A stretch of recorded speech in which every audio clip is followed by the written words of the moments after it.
Good morning mga kababayan. Bago tayo magbasa ng testimony, meron lang akong gustong i-share sa inyo. May na-receive akong email kagabi, no? So, isang email galing yan sa Amerika. Ini-invite ako ng isang show doon na magpa-interview regarding nga dito sa product natin. And guess what? Isang malaking show yun. Hindi yung basta-basta. Nai-invite doon sila Manny Pacquiao and then yung mga sikat na mga atleta. Yan. So, nag-iisip pa tayo kung anong plano natin.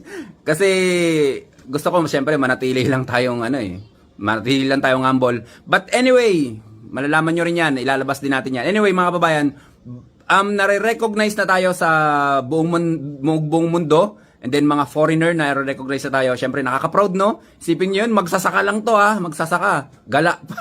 Gala pa. So yun lang mga kababayan, i-update ko kayo. Ilalabas natin yan. And then, basa tayo ng testimony ng kababayan natin. Ito, maganda to. Sir, sobrang salamat po sa lunas po ninyo. Dami po talagang pinagbago ng katawan ko. Kung dati hinihingal agad ako kapag nagbabasketball at nawala din ang pananakit ng likod ko. Ginaganahan na din po ako kumain. At dati po kahit di ako nakilos parang ang bigat ng pakiramdam ko na parang pagod palagi. Dati po kasi akong may TB at barado po ang ilong. Laking tulong talaga ng sobra.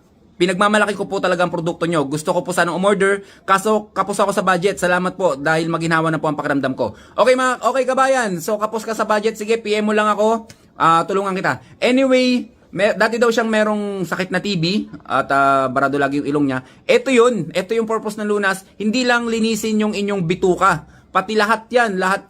Mga bara-bara dyan sa mga ugat nyo. Detox ka Pag na-detox ka, syempre, labas ang toxins, labas yung mga hindi nararapat dyan sa loob ng katawan nyo, tapos sasamahan mo pa ng acid guard. Naku, napakaganda talaga yan. Yung baradong ilong mo, yung mga mucus na nandyan, yung mga plema na nandyan, ilalabas ng lunas yan. So yun lang mga kababayan, ganun pa din. Kung gusto nyo mag-order, PM nyo lang ako, or pwede kayong tumawag sa mga support natin. May mga oras yan. Nasa comment section yung number nila. Stay healthy. Thank you so much mga kababayan. Ako si Chance, at ako magsasakang gala.